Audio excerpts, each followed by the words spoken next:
Alright, so this is Jump, Janked Up Mario Party. This is a ROM hack of Super Mario World. I'm going to be running No Star World, so I'll be playing through most of the game, but I'll be skipping a couple worlds. There's a sequence break you can do. So this is a collaboration ROM hack made by a bunch of people. Different people made different levels. I'll be mentioning those as we go along. And I also wanted to do like a donate per death kind of thing. And feel free to join in if you want. To give you an idea, I tend to average like less than 10 deaths. My PB/world record had 2 deaths, and I think that was a 109.17, something like that. So yeah, if you want to do like $1 per death, or if you're feeling generous, $5 per death. But I'm gonna do $10 for every death. So we'll see how this goes. All right, so I am ready to go whenever. I'll just do a countdown. 3, 2, 1, go. Alright, so this is Jump. Right off the bat, we get this little intro cutscene. Can't move Mario here. It's automatic. Final Fantasy Adventure music. Now, the text in this game isn't really important. There's no real like storyline or anything like that.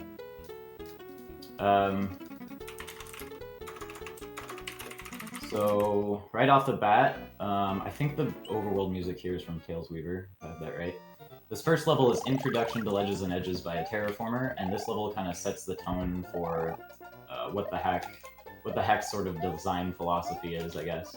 First thing I'm going to be doing is using this bullet bill to skip that pipe cannon, then I have to glitch through the floor here to progress. And this is kind of just a little tutorial level. You actually have to hit this message box to spawn this springboard. And that'll get me going here. So the hack is kind of designed to be like intentionally janky in some areas, like you saw I had to glitch through the floor earlier. But it actually picks up in creativity and design quality pretty quickly, especially in this route. Next up is Mushroom Ledge by Quiet Protag. So I'm going to be trying to do a shell jump here. So I need to keep this shell with me as long as I can, pretty much to the end of the level. And to set up the shell jump, my movement has to be pretty good, so I need to keep P-speed through this section. Alright, there we go. So that shell jump saves about 5 seconds, but it looks really cool, so I always go for it. And it only costs like 5 seconds if you fail it. Okay, so bonus stars in this hack get converted to coins, so you don't have to worry about accidentally getting a bonus game and losing time. So I'm going to be doing a sequence break in this run to skip basically from World 1 to World 4, and to do that I need a feather. And that's why I'm taking the lower route in World 1 here, because this is the fastest way to get a feather. Next up is Monty Pit by K-Shard. The gimmick of this level, whoa, I didn't land on the Flying Koopa. So the gimmick of this level is Monty Moles, and I want to try to finish this level with 2 Fire Flowers, because it'll help me get a cape in the next level. So I'm going to power up at the midpoint here and grab a Fire Flower here, and I'll be able to grab another one at the gold tape.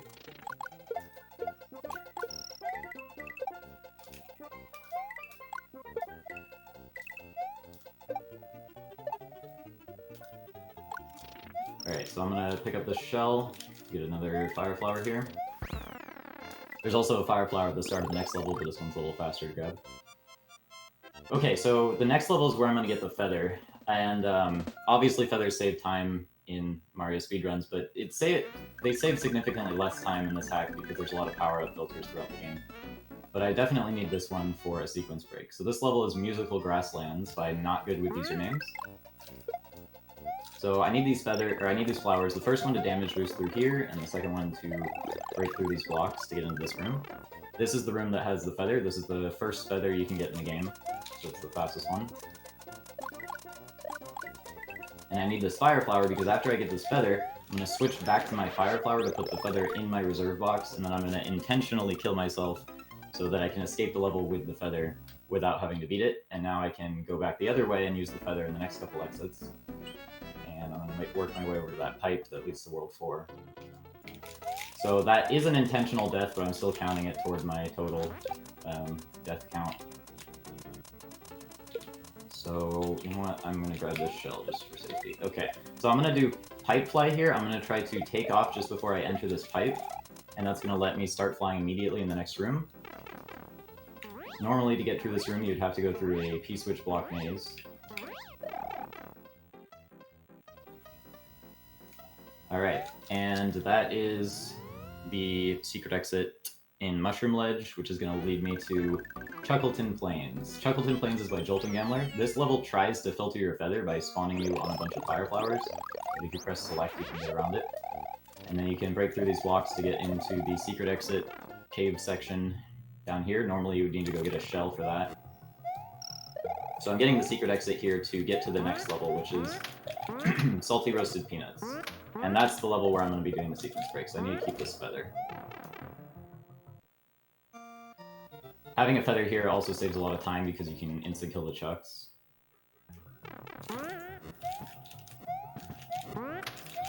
The cape hitbox is kind of unpredictable, so sometimes you have to kind of spam it a few times before they die. And... Alright, so that's Chuckleton Plains. So next up is Salty Roasted Peanuts by Isriri. And this is where I'm going to be doing the skip. So the first thing I'm going to do is I'm going to grab this Yoshi from the block.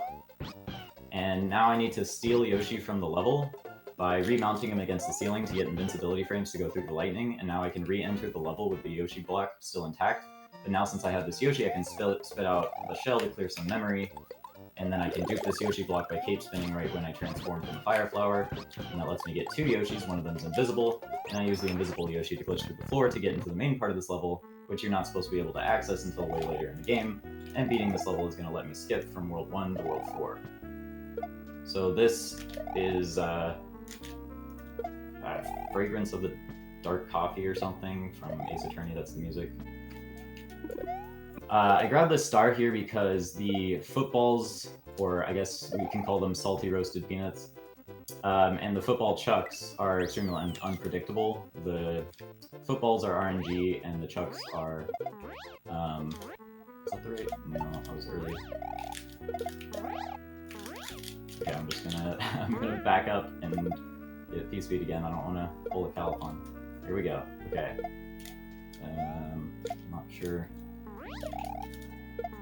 Okay, let's try that one more time. I forget my visual cue for this. I haven't done it this way in a while. It is right here, I think. Yeah, there we go. Alright, let's try pipe fly again. So I'm going to take off just before I enter this pipe. And then I'm going to start flying here.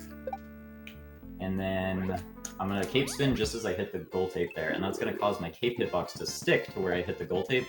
And the chucks run into it and die, which actually reduces lag during the fade out here. It's a really weird glitch. Alright, and this pipe leads straight into World 4. So we're already in World 4, and I believe the music on this map is from Farland Saga. This is Spike Toss by Lol Yoshi. Spike Toss is kind of a chaotic level. It has a Lakitu, and the Lakitu in this level is invincible. You can fly over those first 2 walls, but not the third one here. The level's kind of inconsistent like that. You can fly over some of the walls and not others. I believe I can fly over the next 2 walls too. But not this one. Oops, I wanted to get up there. Ooh, that was close. Yeah, that doesn't really matter. I already did all the flying I need to do. Okay. Okay. Doesn't really matter. Having power-ups for the next level isn't gonna matter, so it's just a matter of getting through this one without dying. Yeah, that level is kind of chaotic, but speaking of chaotic, the next level is called Chuck Magnet. And Chuck Magnet is an extremely infamous level in this game for being very heavily RNG and really annoying to play casually. So Chuck Magnet is by Duanair98, and we got Cape Story music here. So the gimmick of this level is there's this little Chuck that follows us around. His name is Charles Chuckleton II. And he can hit certain blocks for me to help me progress, and vice versa. He can pass through certain blocks I can't, I can pass through certain blocks he can't, and we need to kind of keep each other going. Now, his AI is very RNG, but there's certain things you can do to manipulate it and kind of predict what he's going to do. He will automatically run off a ledge Sorry, he will automatically jump whenever he runs off a ledge, kind of like Link from Zelda. So you can kind of use that to set up certain jumps. Now here's one of the more RNG parts. I gotta get him to jump into that switch. Come on, come on. I want him to jump here and jump. There we go. Okay, that part can be really dumb sometimes. So the level's kind of designed to be really finicky and annoying on purpose. Kind of fits with the design philosophy of jump, I guess. Alright, and come on. He will not jump if he's on level ground with you, if he's close enough to you horizontally. Come here. Alright, I'm gonna hit this again. And there we go. Oops. Alright, so now we're in the second half. Second half, similar gimmick, but a little more dangerous. Music here is Introspection 2 by Alexander Brandon. Ooh, yeah. So if he falls in a hole, I have to use one of the reset orbs. I thought he was going to hit that switch, but then he didn't, so I had to... There we go. Okay. So... Oh, come here. So I have setups for each of these parts, but they're not always consistent. Still have to hope he does the right thing. Come on, jump, jump, jump, jump, jump, jump! Oh my god, that spiny was coming for me. Okay. Okay, now, come up here. I need you to stay up top. Oop. Uh-oh. Back over here. Okay. Let's try that again. Stay up top. Alright, is he gonna do a low or a high? A low. Now here, he won't jump if he's on level ground with me, so I don't have to worry about those switches. Okay,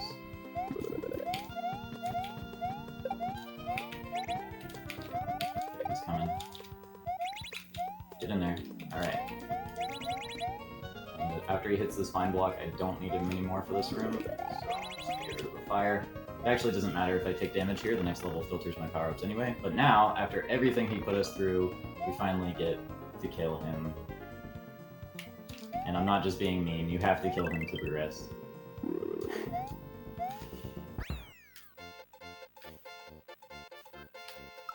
Alright, so that's a pretty fun level. Definitely the most RNG heavy level in the run.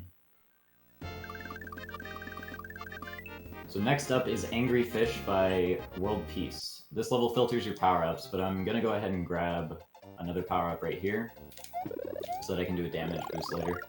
So the gimmick of this level is fish out of water, and I guess I'm not doing the damage boost. So the fish, when they're not in water, they kind of just glide slowly downward towards you.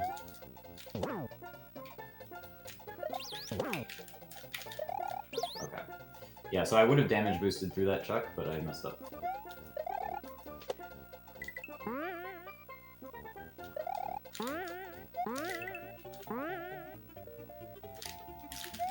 Alright, another damage boost coming up right here, so I don't have to kill this guy.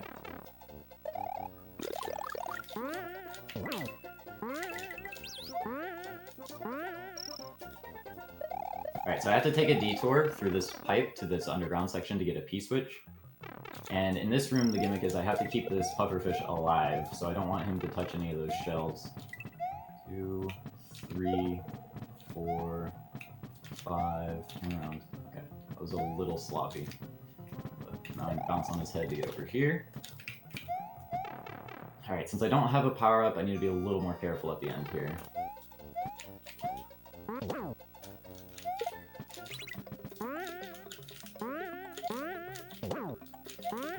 Okay, we should be good.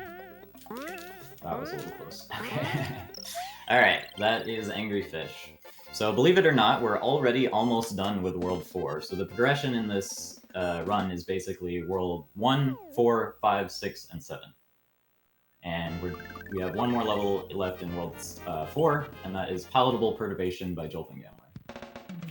Alright, so the gimmick of this level is the strawberry milk here reverses your controls while you're swimming in it. And then, so basically left and right get reversed. And then when you leave the water, it goes back to normal. So every time you transition between swimming and running, it's very confusing. Also, this level has some very awkward setups where you kind of have to know what's coming. I feel like the difficulty of this level from a speedrunning perspective really comes down to memorization more than anything.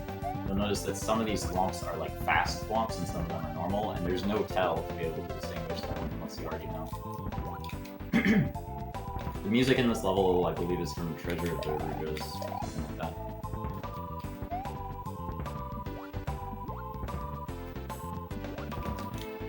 So the trick that I use to kind of deal with the reverse controls is every time I enter the water, I make sure I let go of the D-pad for a split second to kind of give my brain time to recalibrate. And when I'm leaving the water, the issue is when you leave water when you jump through the surface of water, you have to be holding up. But you don't have to be holding left or right, so you always want to jump out of the water kind of straight up, and then once you're in the air, you want to start moving to the side.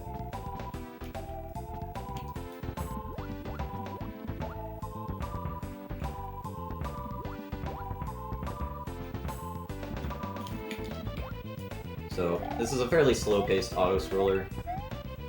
There's not a whole lot to say for the rest of this level. There's definitely going to be some... there are actually quite a few auto-scrollers in this run, but a lot of them are really fast-paced, which is one thing I really like about this category, is that even the auto-scrollers are generally pretty fun. And I would say this auto-scroller is pretty difficult, despite being kind of slow. Because when you play it the first time, it's very confusing. Trying to get used to the reverse control.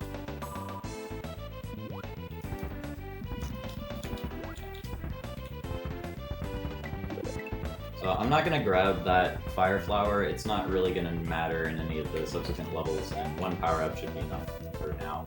There's also one more backup power-up I can grab anyway, so if I really need it.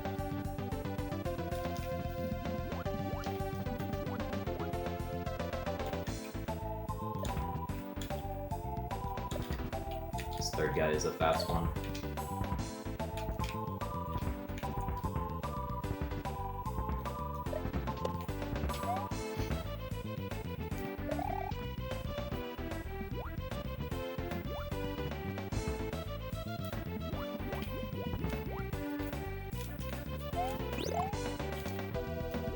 Okay, so, whoops, ooh, let's grab this. Coming up next is the boss, and the boss is Windy. And it's very similar to the original Windy, except reverse control water on the ceiling. Now you can see where Windy's going to appear, just like in the original game. You can see her feet for one frame before she pops out of that pipe. So it's pretty easy to tell where she's going to be. Ooh, that's not a good spot, but it worked out. Okay. So we are done with World 4 already. I think we've had one death in this run, or... I'm pretty sure that's right. We had some hiccups, but I'm pretty sure only one death. And that was the intentional death. So I'm going to go ahead and get ready to refresh my capture card, because I know there's an issue with GVOSB2. Sometimes the game sound will disappear. So there's not much of a storyline, once again. Kind of just generic story text. So the next world is going to be a sky world.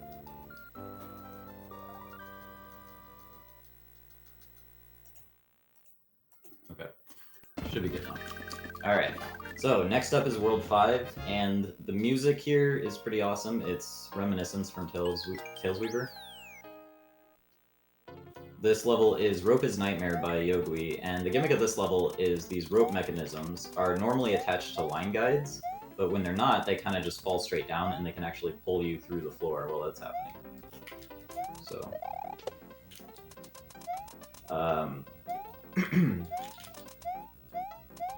and we are already at the midpoint, so it's a pretty short level. In the second half here, it kind of switches gears a little bit. So there's a similar glitch where if you get pushed off the side of a rope while you're climbing it, the game never clears the climbing flag, and you can just climb infinitely on midair. And yes, these red blocks hurt you, but since I'm still in the ducking state, so even though it looks like I'm Big Mario when I'm climbing, I still have the ducking hitbox. Now I'm actually going to damage boost here, it's a little faster.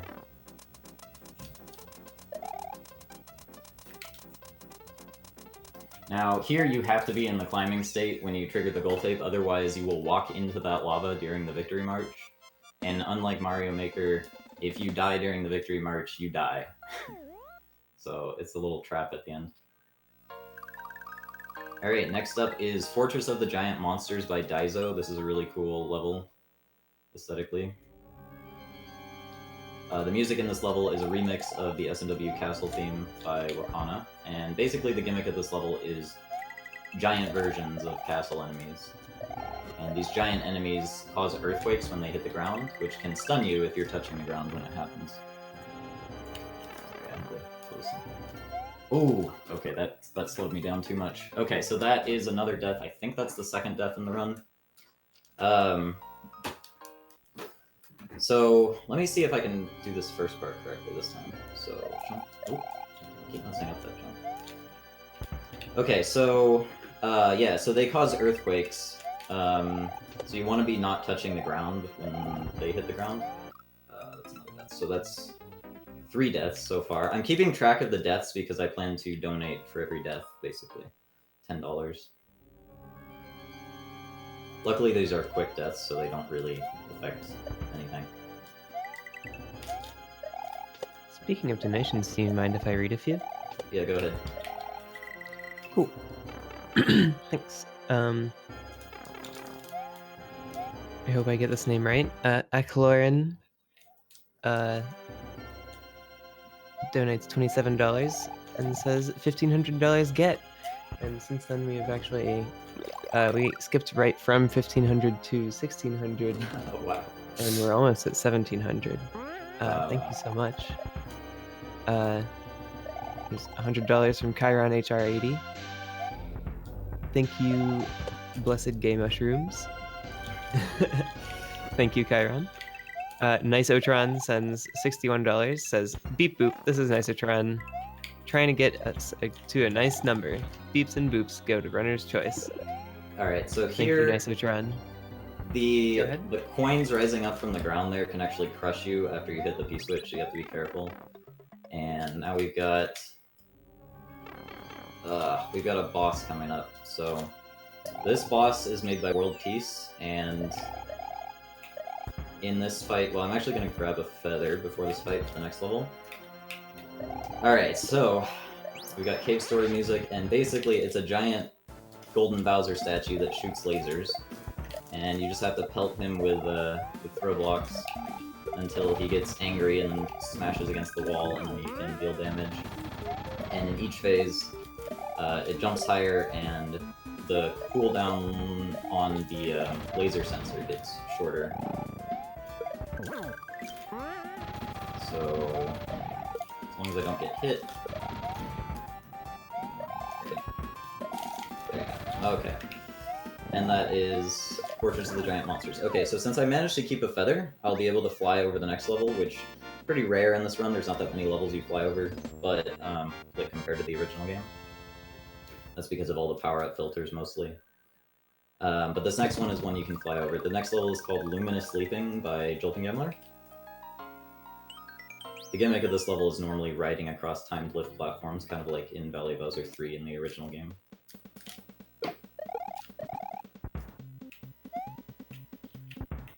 Diddy Kong Racing music.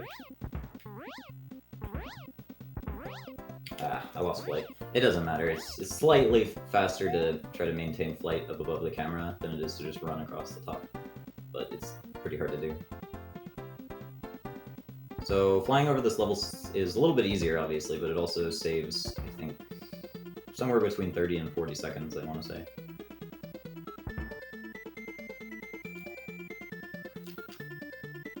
Alright.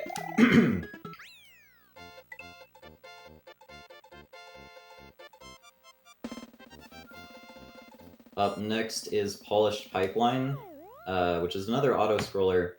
Now, this would normally be around the cutoff point for the Mankey Bridge incentive, but both incentives were actually met before the main marathon even started, which is pretty cool. So I'll be doing kind of a special route, where instead of going through Mushroom Tripper like I normally would, I'm going to be doing Mankey Bridge, which is a pretty infamous level. Alright, so this is Polished Pipeline by Raveg, more cave story music. So the gimmick of this level is it's slippery even though there's no ice because all the surfaces are polished, I guess. So Mario slides around. And yeah, for the normal so for this level I would normally get the secret exit, but since I'm doing the Minky Bridge route, I'm actually going to get the normal exit here. Yeah, that's fine. I was going to try to do something cool, but I got hit. Story of my life. Okay, yeah, so since I'm going to be doing the Minky Bridge route, I don't actually need to keep a feather here, although it would be nice. And there's actually a backup one coming up. Guess I'll grab the second one. As a reminder, we're doing the Mankey route because of the incentive that was met. So thank you to everyone who donated for the Mankey Bridge route incentive. Yeah, thank you. Alright, so Mankey Bridge, I guess I'll go ahead and say it now. It's made by Morceau, and it's a very infamous level for being like ridiculously difficult and kind of a huge difficulty spike in the main route through the game. Oh my gosh, did I spoil something? I'm so sorry. No. Don't worry, Okay. I mentioned it. Yeah, so, okay. Yeah, so it's pretty infamous for its difficulty, but it's gonna be slightly interesting because there's a glitch you can do in that level that a lot of people don't know about. That makes it a lot more it makes it a lot more silly, I think. Alright, so coming up next is Mankey Bridge. So the gimmick of Mankey Bridge is there's these like kind of rocket blocks, I guess. You pick up the blocks and they make you jump super high. Kind of like in the new Super Mario Bros. Games or whatever. And there's a glitch in the code for this level. He forgot to disable the code while the game is paused. So if you pause the game, you can just shoot upward really fast while you're holding a block. Now the thing is, the way it works is gravity is still disabled while the game is paused, like it's supposed to be, but the gravity softening effect that the block gives you is not disabled while the game is paused, so you actually accelerate upward while the game is paused continuously until you unpause. And not only that, but your speed loops. So if you get too much upward speed, it loops around and you end up with downward speed. So you have to unpause at the right time. Otherwise, you'll shoot downward instead of upward. And even with a setup, there's a 1 in 4 chance that I'll get a bad speed, basically. So I have to be kind of careful sometimes, but I'm going to be using that glitch a lot here.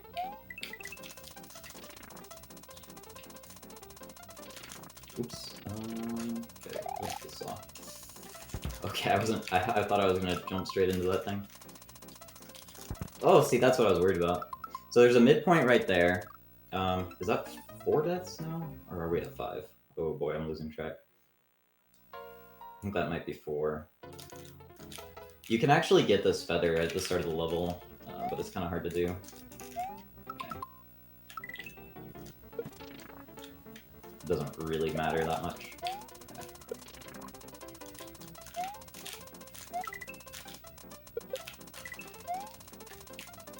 Oh, we got the other pause glitch. The one that makes the music go away for no reason. It should come back when I pause again. Okay,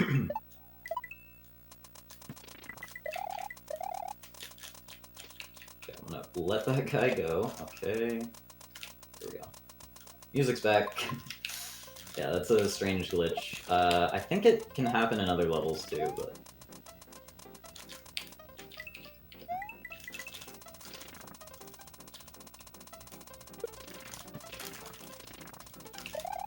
Alright, now we got the midpoint. So the second half... Oops. Please knock down the statue. There we go. Okay, so the second half, same gimmick, but now we're going vertical. So I'm gonna try to do a pause glitch here. Ah, well, I got it, but I didn't get enough speed. Alright, so let's just do this way. Oops. Ah. Okay. Maybe I should take it a little slow.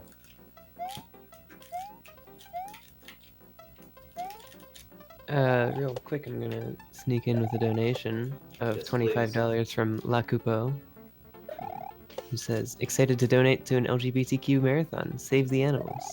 Thank you. Oh, so you can grab a block, but I actually think this is easier. Although I'm having trouble with it right now. Alright, I'll grab the block.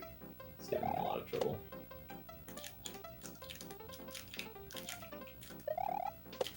Alright. Back to the pause glitch. This glitch trivializes so much of this level. It's kind of hilarious. Oops, that's not really a big deal.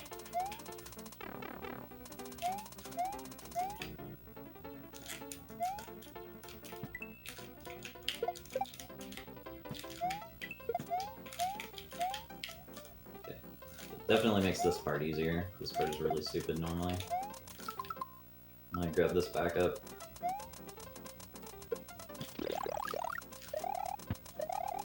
Alright. So there's another little kind of skip I do coming up. Gosh. Okay. I bounce down here to despawn the Bowser statues up above. And that's gonna let me skip a little puzzle. I pause glitch up here, and then I don't touch the floor here. Okay. So if you touch the floor there, it scrolls the camera and it causes the statues to spawn. And if they don't spawn, you can just kick that block and they won't get in your way. Alright, now. 1,000. 1,000. Oh, he's not coming down. 1,000. There we go. Let me get the... Ugh.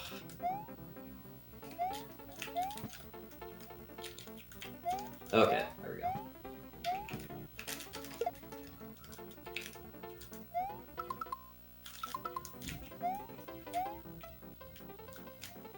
Alright.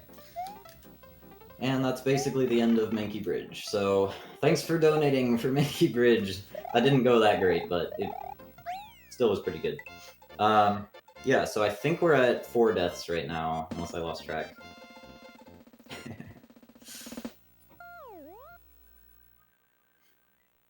Alright. Thank you, Xerxes, for the $6, saying 1.7k, bringing us to 1.7k. Thank you. Nice.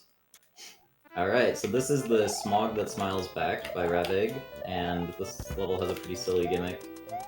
So I do some setups with screen scrolling here to kind of get some early cycles, spawn some things early. The music in this level is from a game called Artie Lightfoot, which I don't really know anything about.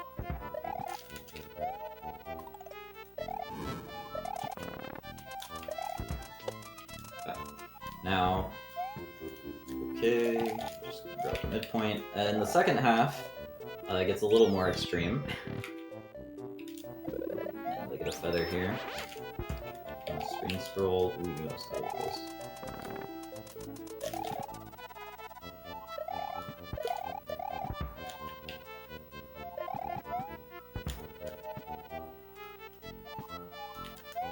Okay, I might get hit right here. Oh. Good. Well, I got hit anyway, but it doesn't matter. Although, just for safety, I am gonna grab this backup power-up. It doesn't even matter that this is a cape, but I just want to have 2 power-ups with the boss. Alright, so this is the boss. So you can't really see it, but there is a wall on the right side of the arena, so you can only stay on the left side.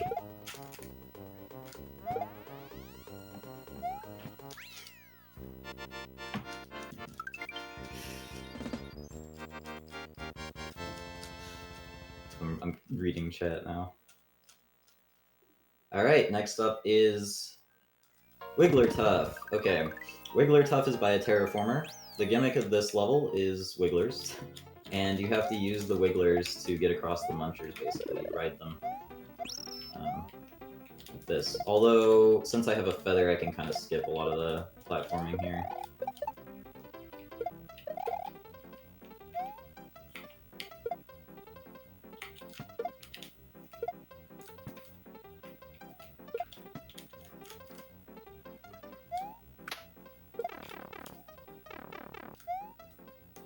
There's another little auto-scroller. You can go ahead if you have any donations. No donations right now. Let me take a look at our incentives.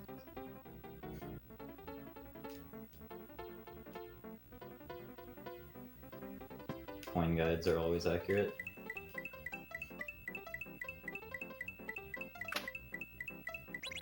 Alright, so I grabbed the glowing green Wiggler Head of Justice to complete the level, and we got a little title drop at the end there. If you actually jump when it says jump there, I'm pretty sure you die, so...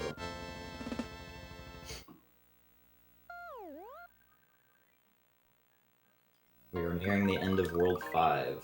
So, this is The Ruins of Challenging Sadness by Frozolar.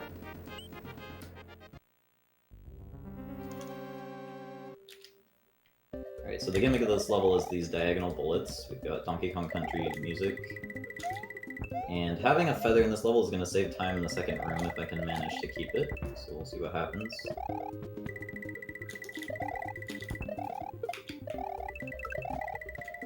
I don't want to get P-Speed on the way back, because that'll throw me off, so I'm trying to kind of avoid it. I don't know why I did that. Okay, so now we're in the second half of the level. I'm going to grab the midpoint just in case, but having a feather here should make this a lot faster and easier. Because I can hit this vine block to get rid of those red blocks. Those red blocks are not actually switch blocks, even though they look like it. They're just blocks that the vine can destroy, but Mario can't pass through. And normally you would need to go get a throw block to break these, or to hit these vine blocks. But if you have a feather, you can just activate them that way. So it saves some time. Alright, next up we have a boss, and I'm gonna wait for those bullets. Okay, so this is Morton, and he's sideways. And we've got some decapitated lemmies flying up above.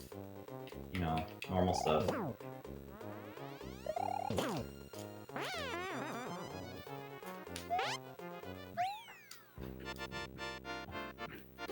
And that's the end of World 5. And since I have a feather, I'm actually going to be able to fly over the next couple levels, which is pretty nice. Or at least the first half of the next level.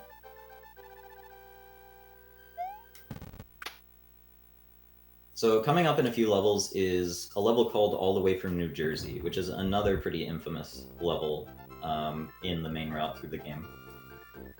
It's a pretty difficult level, it's very cramped, it's very dark, low ceilings, you don't have much control over Mario because you're climbing on nets the whole time, and it's kind of just a very unfun level casually. And I'm forced to play that level in this route. Coin Guides Are Always Accurate by Marky Joe 1990. So we'll be seeing that soon. Fly over the beginning of this level. Donkey Kong Country music again. So the gimmick of this level is the coins represent traps, basically. So anywhere you see a coin is basically, you don't want to go there. If you have something to say, you can go ahead. Oh, I was gonna say, I have $7.77 from Prism Lizard, who says, "No donation comment? Challenge accepted. Good luck with the run." Thank you. So, for example, that cement block surrounded in coins right there is actually like a muncher in disguise. And the ground here, even though there's doesn't look like there's ground there, I guess because there's no coins, that indicates that it's safe. Kind of a weird reverse gimmick thing. I don't really, I don't really get this level, to be honest. But it's a cool idea, I guess. Okay, so the next level I can also fly over, and after that I'm going to be going to All the Way from New Jersey. Now, New Jersey is a dark level, but there's a light switch that you can turn on to make it possible to see anything. Like, the whole level's invisible unless you turn on the light switch. But there was a donation incentive to do it with the lights off, so I'm going to be doing it with the lights off. So we'll be seeing that pretty soon. So this is Into the Dark Forest by Lol Yoshi. The music here is actually a custom track. It was not made specifically for Jump, but it's basically a custom track. Oh my god, I'm having trouble getting flight here. Okay, it's a custom track by Jimmy something or other. I always forget his username. Okay, I'm having a lot of problems. And I believe the track's name is Into the Dark Forest, so that might be where the level name comes from.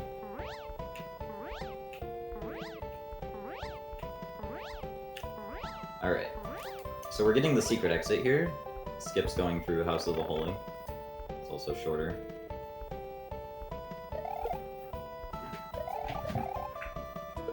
Alright, so it's time for New Jersey with the lights off.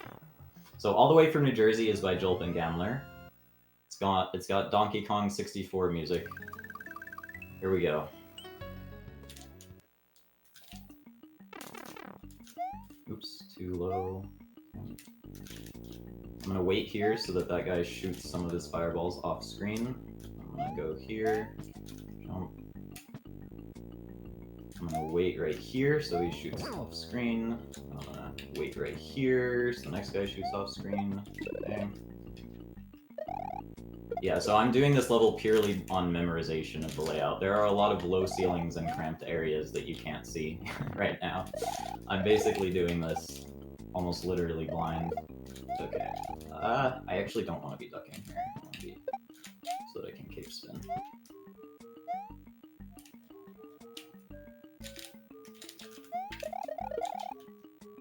I've played this level a lot, let's just say that. Oh, I lost one of my feathers, but that's fine. Oh, no. Well, I just got a midpoint, so that's fine. There's a little skip you can do there if you go under that spiny, but I didn't stop gliding when I wanted to. Yeah, this guy's gonna throw a baseball.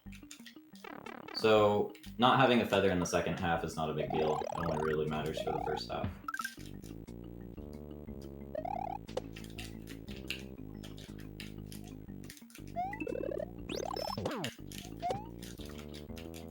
As you said, this was a donation incentive also, so thank you everybody who donated for this.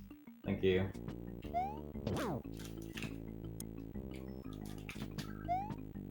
So, for the record, a lot of people struggle with this level casually, even with the lights on. It's one of the harder levels in the main route through the game. I think in my casual playthrough, it probably took me like 40 minutes or something. But I know people that took hours to beat this.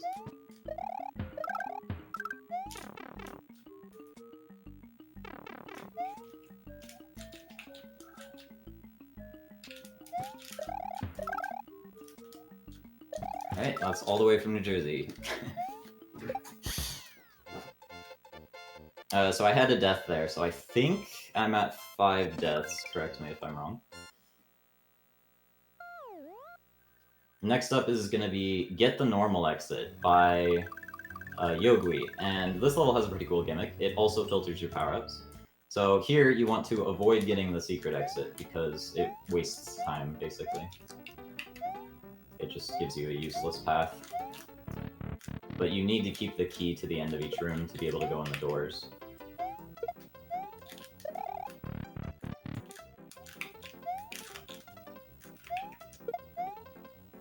I'm gonna do a little shortcut here. Alright, there's a mean little trap right at the end here. Oops. Oh, that wasn't it. That was just me messing up.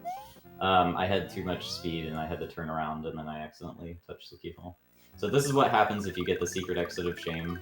You just have to do the walk of shame and then go right back in. I'm not counting that as a death, but it's basically the equivalent of dying.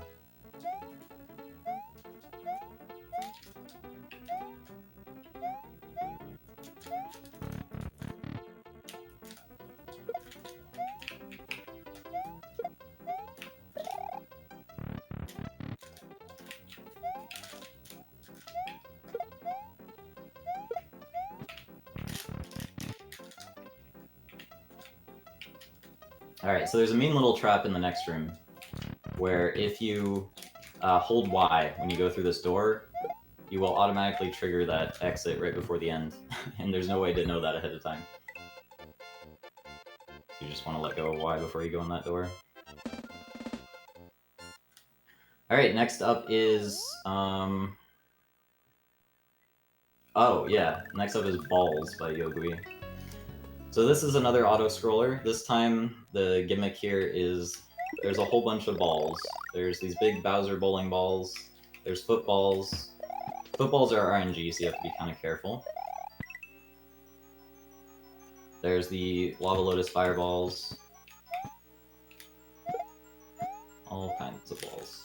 Now, each of these bowling balls typically has like one safe spot that you can go to. Like right here, it's the second pocket here that I usually use. When you bounce on the footballs, you need to be careful because there's a kind of thing with the physics where if the football is moving upward really fast, while you're moving downward really fast toward it, the stomp detection can actually fail, and you'll get hit instead of stomping it. You don't want to go up there, it's a trap. You want to stay down below.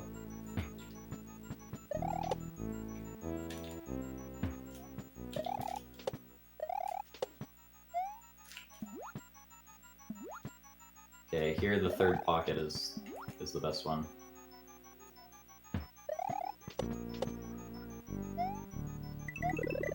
And then now we're in the second half of the level. This is a little bit trickier, a little bit harder, but same kind of gimmick. Here it's the fourth pocket that's the safe one. You could probably use one of the other ones too, but... Alright, now here, the bowling ball doesn't exactly obey gravity. It's only ever supposed to be used in the Bowser fight, normally. And the Bowser fight doesn't have normal floor collision. It has... They're not, like, made of tiles or whatever. It's, like, some kind of layer thing or whatever. So, because of that, instead of having collision detection, the bowling balls just fall a set distance and then start rolling forward, regardless if there's actually ground there. Okay, now because I'm big, there's actually a chance I can get crushed the next spot, which would kill me, but I think I know how to prevent it, so... This time, I believe it's the fifth pocket that's safe, yeah. Okay, yeah, we're good. Now, just gotta get in the door. There we go, that is balls. So, yeah, we're breezing through World 6 here. The next level is called The Trees Are Dead, and it's a pretty technical level. It's by Raveg, but for speedrunning it has a lot of very technical strats, so I'm gonna have to focus. The music in this level is another custom track, this time by SNN, called The Bloodstained Forest, I think. Ooh, wow, that was sketchy. I did the wrong movement there, but I fixed it. Oh, damn. Okay, that is... Are we at 6 deaths? I can't remember anymore. Okay. I believe I think it's 6. Yeah. I'll check afterwards if I need to. Anyway.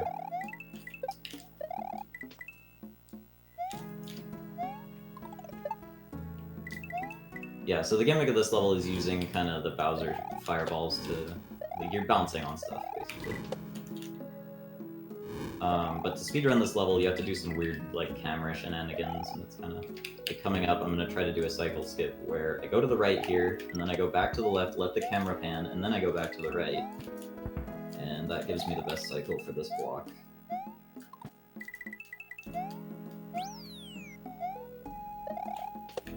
And then here I'm going to do a damage boost. And here I might be able to do another damage boost, but I gotta wait for it. I'm gonna wait one more.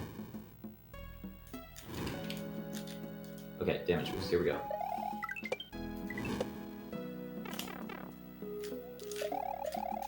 Okay, so you can skip that first gap there. You can actually skip all 3 of them, but the last 2 are too inconsistent for RTA.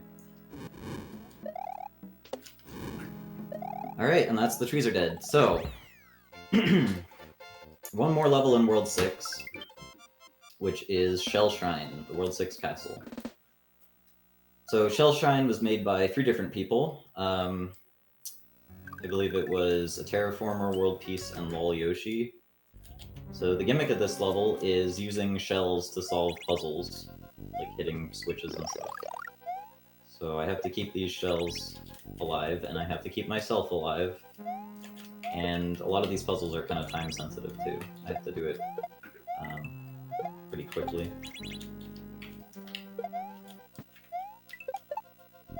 There's also a little bit of a skip I can do at the end of this room, if I'm careful about it. It's not really a skip since it's an auto-scroller, but it does make the last section easier.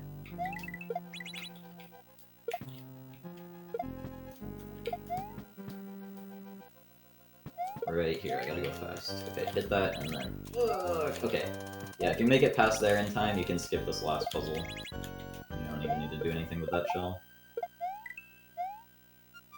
Alright, and now we're in the next part of the level. So here, every time you pick up a shell from one of these blue pedestals, it triggers a trap, like Indiana Jones style, and all the enemies wake up and come after you. Okay.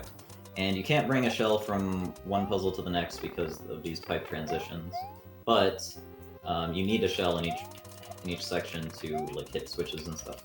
Gosh, hit it. There we go. Okay. So here I need to avoid crashing this block into the shell so I can hit the switch. Here I need to bring this shell all the way to the left.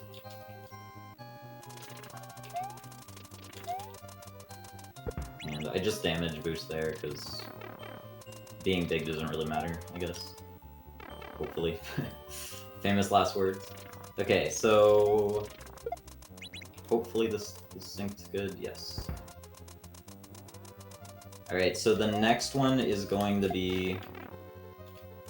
the next one is going to... I can do a skip here, if I get lucky. If I can do this wall clip. Oh yeah. Okay. Heck your puzzles. So, doing that wall clip skips that last puzzle. Now here I have to do the Indiana Jones thing where I swap out the key for the shell so I can steal the shell. Now I can sacrifice the shell to the gods. Yeah. That sound effect is pretty silly. Okay, so here you have to kill all the enemies in the room, including both Windy and the two piranha plants, and then you also have to crash the shells into each other. If you mess it up, you can go in the door to reset the room. So yeah, that sound effect that you heard from the shell dying is the attack sound effect from some like really obscure like Japanese indie game that's like pretty bad. I think it's called like Norai no Yakata or something like that. House of Curses, I don't know. Okay, and then the text here is also pretty great. All the other castle text in the game is like super like, you know, standard castle text, like, oh, you beat the boss, you move on to the next world, and then this one just completely shatters the illusion. Like I said, this hack takes itself very seriously. Indie game or indie game? Good question. Alright, next up is The Lava Gap by Jolpin Gambler. So the music here is Mario Galaxy 2, but you don't get to hear it because we're only gonna be hearing the P-switch music for this level. I need to get the secret exit, and that means I need to erase the P-switch timer. And uh-oh. No, we're good. There's a second P-switch here. Oh, a little behind. Come on, football. Yes. Okay. Ah. Okay, we're good. Yeah, that level, getting that exit is a little scary. It's kind of RNG because of all the footballs and photobos and stuff. Music on the overworld here is Fortress 2 Blue. It's from Fortress 2 Blue. So this level is Think Fast by Frankie, and the music here is from Aliens vs. Predator. So the gimmick of this level is basically like Star World 1 in the original game. You're breaking through blocks to get to the bottom. It's a little more dangerous this time around.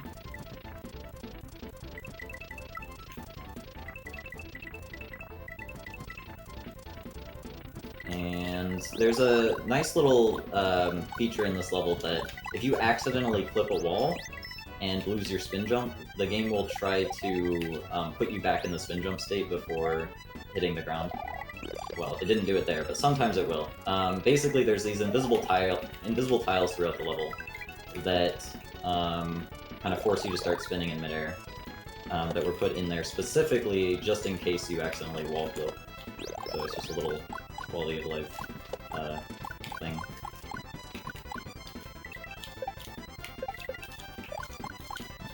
Oops. That's not what I wanted to do, however. I was trying to get the shell out of my way without kicking it.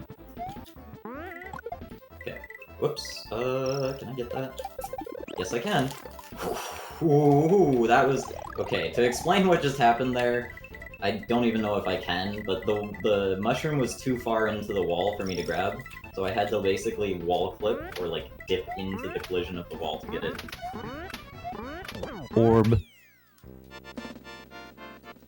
Or I really like also, the World yeah, I 7. saw that. Go ahead. Yeah, I really like... Did you? Sorry, go ahead. I was just gonna say I really like the World 7 levels because they're really fast-paced. Go ahead. Yeah, they're neat. Real fast, I was gonna say, Zelu donated $15, saying, "Great event for a great cause. Thank you to all the runners and staff for their efforts. Thank you for your donations." Yeah, thanks everybody for donating. So the gimmick of this level is, well, it's another auto-scroller with GoldenEye music. This is Rock Climbing Rush by Daizo. Ooh, that was kind of close. So there's not much time to be saved in this level, but the level does pick up the pace and become a little bit difficult. Now, you can save time here. You do some platforming off camera and then go in the door off camera. But other than that, there's not much time saved in this level, so... Okay, things are gonna start to pick up the pace in a bit.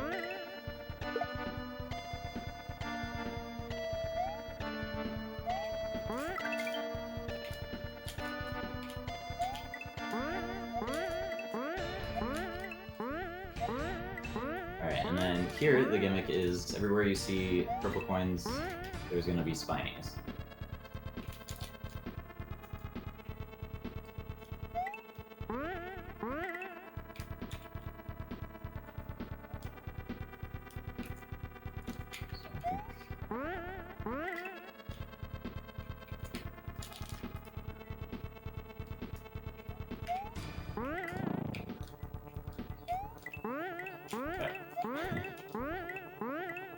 This music is really good.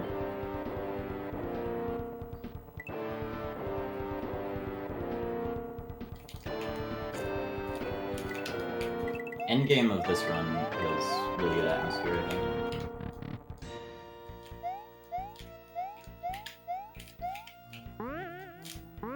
I definitely want to play this. Orb sometime off screen. on my own. Yeah, I always recommend the everybody to off-screen play orb. this. Yeah, that's the last orb in the run, too.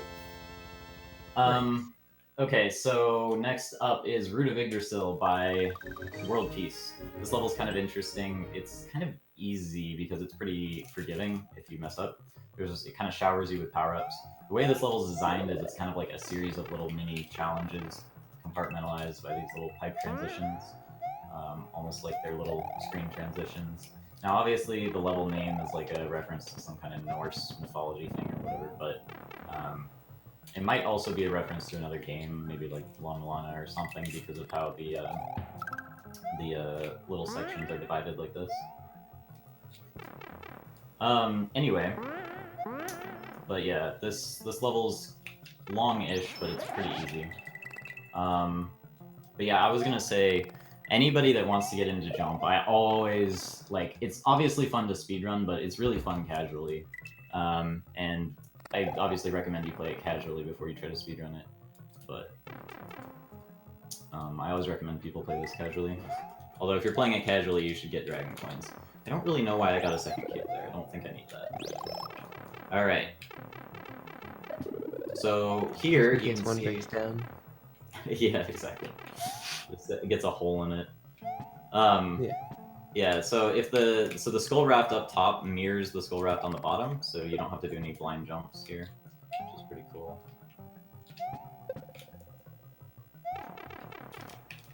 Okay, let's see if I can do this skip. I failed this in my world record. Ooh. Oh, that was close. Okay. That's not what I meant to do exactly.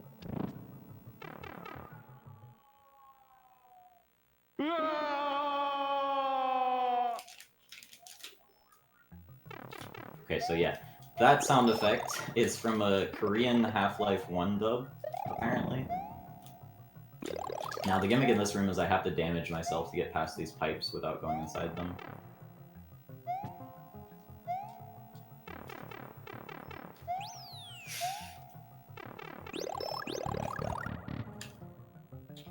the sound effects are pretty great in this run. There's a couple of those. World Peace has a very strange sense of humor. Well, maybe a very good sense of humor, I don't know.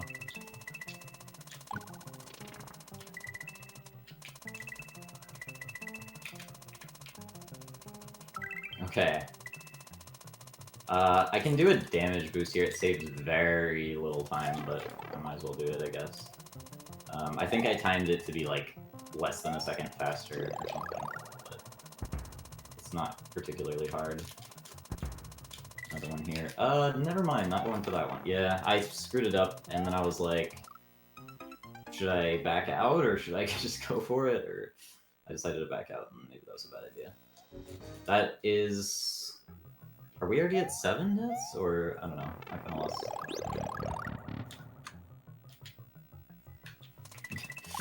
I'll figure it out later. I believe it was 6 last time. Yeah, I think you're right. Yeah, I definitely need somebody else keeping track of deaths. I can't do it. Oops. That doesn't matter. I think I'll do the first damage boost, but not the second one, because the second one is a little bit harder.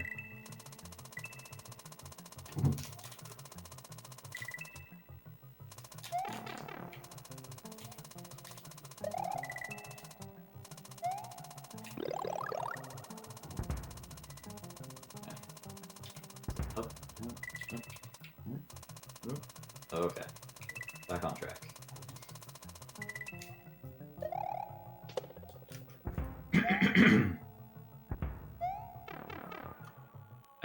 Real fast, I have $100 from Line. Thank you.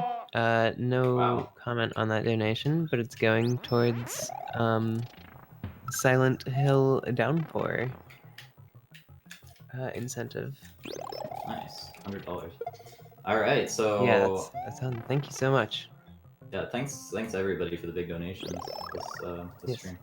So, Yes, sorry, I needed a shell there to be able to get through those blocks. Now, 2 plus 3 is 5, so you go to the left here. That's really just for a dragon coin, but it is faster to take the left path. So. And... Oops. Messed that up. Alright, so that's Root of Yggdrasil. And we have basically 3 levels left in the run, although they're kind of long. Well, the next level isn't too bad. The next level is Scaffolding Scuffle by a Terraformer and World Peace. And it has one of the best music tracks in the run. Twilight Space from Superfall.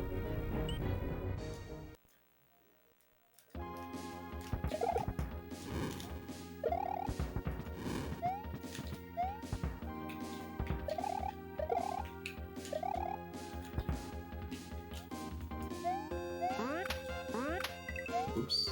That's fine, I'll just do this. Okay. Oh, get over here. Okay.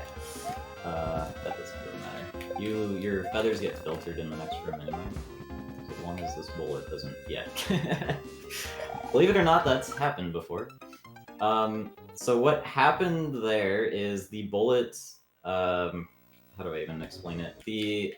Sometimes your vertical speed can get, like, reset when you spin jump on a bullet. So if you're moving upward and then you hit a bullet, it just, like, cancels all your upward velocity.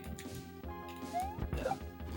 I didn't know where the bullet's timer was at, so I kind of just went for it.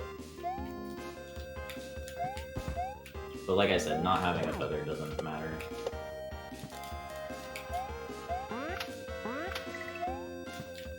So I think we're at 8. Yes.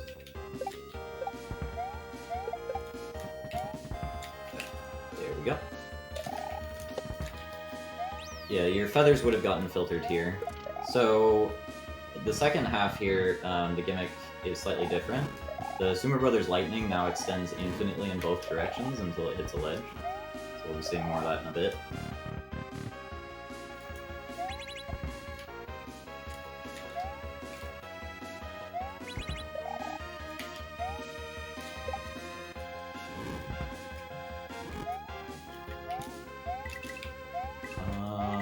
Should I even go for this? I'm not going for that. I was not on the right pixel. You can skip waiting for this little spinny platform, but not really worth it. Okay, here I cannot go forward until I wait for that fire. The camera won't scroll. Just damage boost here. Skip all this nonsense. Alright, and now I have to create an umbrella for myself.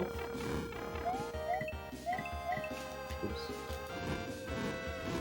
Now here I have to break the circuit to create a safe spot.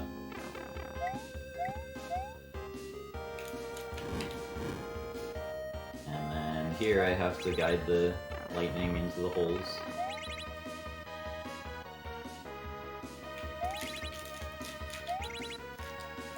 Oops. Now, if you carry the flattened P-switch through the pipe, it gets reset in the next room, and you can actually bring it through the gold tape for a free mushroom. So I'll be using that in the next level. Now, the next level is Ludwig's Grindhouse by Zinn. This is another kind of infamously difficult level in the main route through the game. It's pretty unforgiving, too. It's kind of long.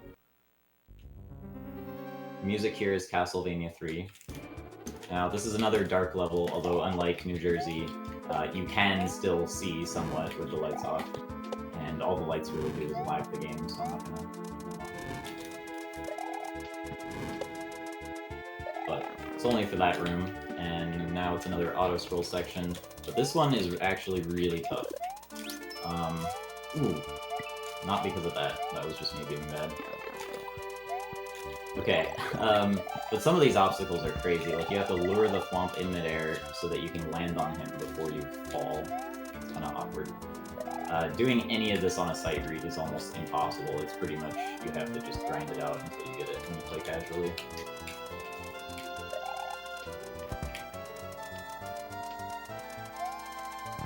And now we're at the midpoint. Oops, at the midpoint. And the second half of the level is notably longer and harder, so it's sort of a lopsided midpoint. And there's some RNG in this room, we'll see in a minute.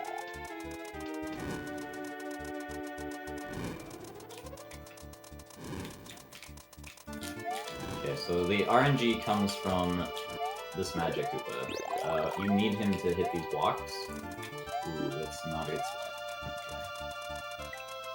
You need him to hit these blocks because you can't get through those blocks otherwise.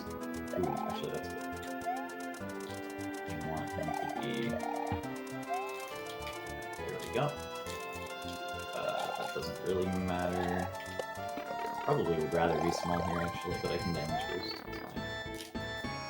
Alright, now. He did a low jump. Interesting. Okay, so the hopping flames are RNG. Like how high they decide to jump and stuff, so I have to kind of pay attention to their patterns. Now here I have a setup that involves scrolling the screen to kind of make the platform spawn a certain way. And I'm going to fix the camera. And then here I'm going to wait a little bit before I go, and then hopefully... okay, you can get that flame trapped inside that spike pillar, and it will get like pulled into the ceiling, and then you don't have to deal with it at all. But it's kind of RNG. Now here I'm just going to damage boost to the end. Alright, so now we have the boss fight. Ooh, gosh, I gotta get in the door first. Kind of tricky. Okay, we have the boss fight, which is Ludwig. Now this is really scary because you want to stay away from the edges of the screen. The bullets spawn randomly at the edges of the screen, and if you're anywhere near the edge of the screen, you're at risk, because it can just spawn in your face. But luckily I got a pretty good pattern, it looks like. When you're trying to do the quick kill on Ludwig, where you like hit him in midair to skip a cycle, the bullets can really interfere with that, and it can be really a problem, but I got lucky. Okay, so I believe we're at 8 deaths, and we only have one more level, although it's a long one, it's a long level.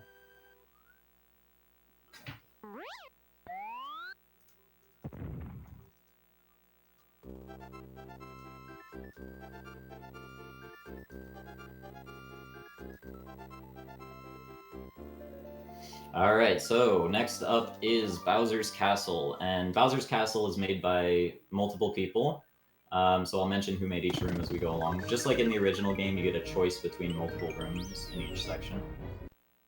But there's obviously a fastest route, which I'll be taking. Now, the music here is from Romancing Saga. So I damage boost there to get P-speed so that I can make my way over to room 3. Room 3 is by Quiet Protag. It's by far the easiest and shortest of the first 3. It also gives you a couple backup power-ups. Although I use one of them to damage boost. Oof. Well, I'll get the other backup. So I can damage boost here.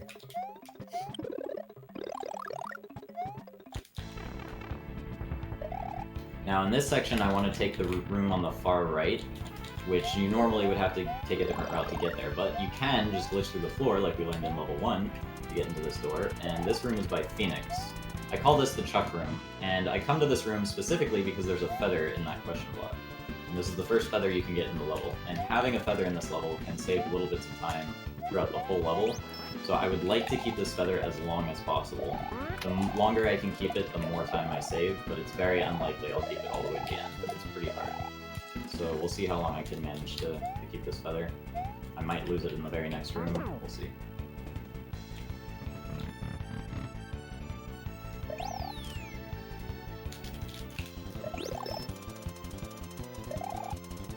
Alright, room 6 is by Frankie. I'm gonna try to do door fly here.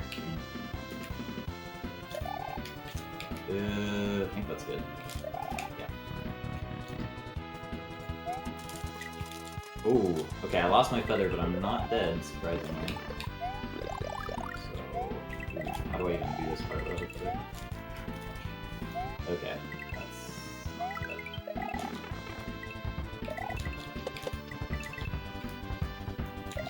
Alright, so I'm gonna switch to the no cape route now. Which actually at this point doesn't really change anything. Let me get this mushroom. And then I'm gonna screen scroll here to spawn these Pokebos really. Okay, so if I manage to keep the cape, I'd be able to keep doing crazy cape strats throughout the rest of the level, but you only really get one chance. Luckily the no cape route is also pretty optimized, so... damage boost here. And then here I need to let the bullets carry me there, and then here I'm gonna damage boost again. This is a Kaizo gate. Oh, there we go. Here I need the P-switch throw to get that laser out of the way. Sorry, it's hard to narrate this part because I'm kind of focusing. Okay, so these spikes coming up, they won't hurt you if they haven't detached from the ceiling yet, so you can just pass right through them while they're shaking. And this is the last obstacle in this room. Okay, we're at the next checkpoint. Now here, I want to go in room 7, so I'm just going to pause the game. Room 7 is by World Peace. This is the room you want to choose.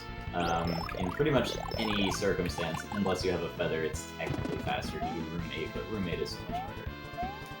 So the gimmick of this room is you're in like a library or something, and every time you hit the ground really hard, I guess you make a bunch of noise and it alerts all the fish and everything, and they all come after you. But it's very similar to Angry Fish, where the fish just kind of glide through the air.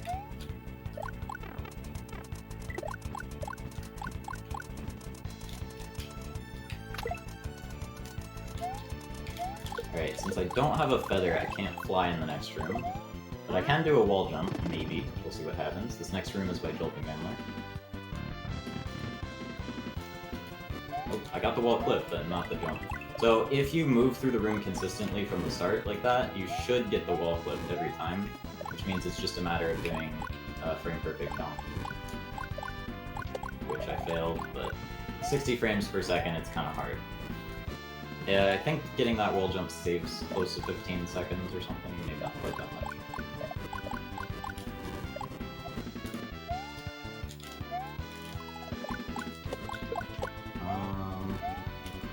If I'm not gonna go for the Potobo jump now. It's not worth it. You could have Potobo jumped there, just save like a couple seconds. Alright, we are almost at Bowser. Now Bowser is modified from the original game. The Bowser fight is made by Morcel Morceau. same person that made Mankey Bridge. And in this level, or in this fight, it looks very similar, looks pretty innocent right off the bat, but you'll start to notice some differences.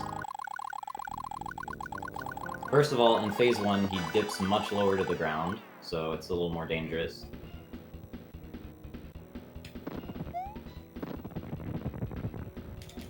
The other thing is the Mecha Koopas jump whenever you jump. So to stun them, you kind of have to juke them out like that. And you can't bring a Mecha Koopa from one phase to the next, so I didn't keep a Mecha Koopa to do ball skip or anything like that. If you try to, it'll just disappear. Now, in between phases, the fire comes down, but this time it chases you around, and it's much faster. But it doesn't persist on the floor. Okay, now this is phase 2. I'm going to stand in a particular spot here to try to set up a ball skip type thing. In phase 2, he actually takes 3 hits instead of 2, so I'm going to have to wait for him to throw 2 sets of Mecha Koopas. Also, the bowling ball is a lot faster.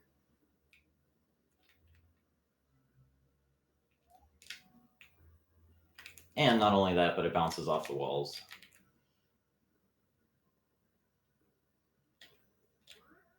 Okay, so I'm going to try to do some kind of ball skip here. Ooh, I might have gotten the first one. I'm not sure. I don't think I got either of them, to be honest. We'll see. If he drops any balls here, that means I missed at least one. Okay, so I missed at least one ball skip. Let's see if he drops the second one. Yeah, okay, I didn't get either of them. I know I was close on both of them, though. Probably just a few frames off. Okay, so... yeah, so like I said, I have to wait for him to throw a second pair because he takes 3 hits in this phase. And then I can just crush this Mecha Koopa. He's not going to survive in between phases anyway.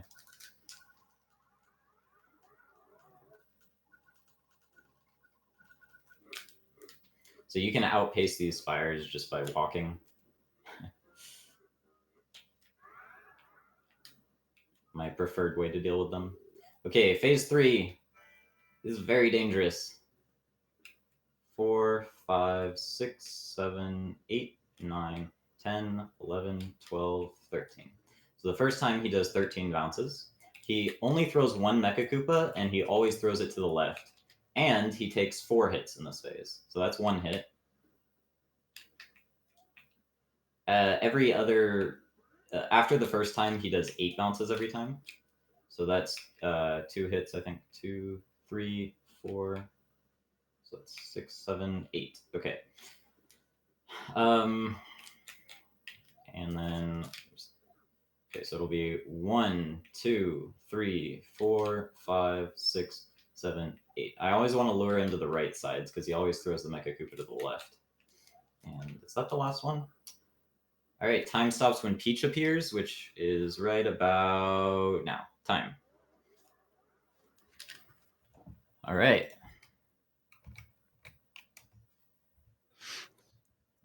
Well done. Thank you. Yeah, thank you for having me. So that was a decent run, especially considering I had to do Mankey Bridge in New Jersey with the lights off.